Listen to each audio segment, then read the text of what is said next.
Pine Ritz যে কারণে এত বিখ্যাত, এত লোকমুখে চর্চিত, সেটার একটাই কারণ এই হোটেল একটু ভৌতিক কাহিনী জড়িত।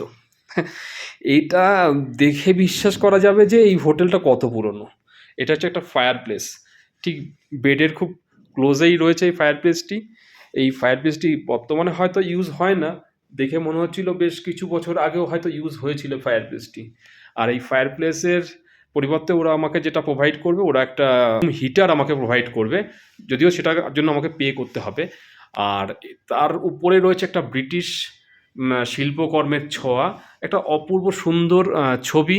মিনিংটা আমি খুঁজে পাচ্ছি কি না জানি না, আপনাদের মানে দেখাতে পাচ্ছি কি না। দেখুন কিছু ফুলের ছবি রয়েছে এবং সেটার আর্টটা কিন্তু সেই তখনকার সময়কার ছেলেটি এসেছিল, ওই বলল এগুলো সবই ওই সময়কারই তৈরি করা।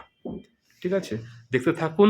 আমি আরও অনেক ভিউ দেখাবো, এক ভিডিওতে সব কিছু দেখানো সম্ভব হচ্ছে না, অবশ্যই সঙ্গে থাকুন।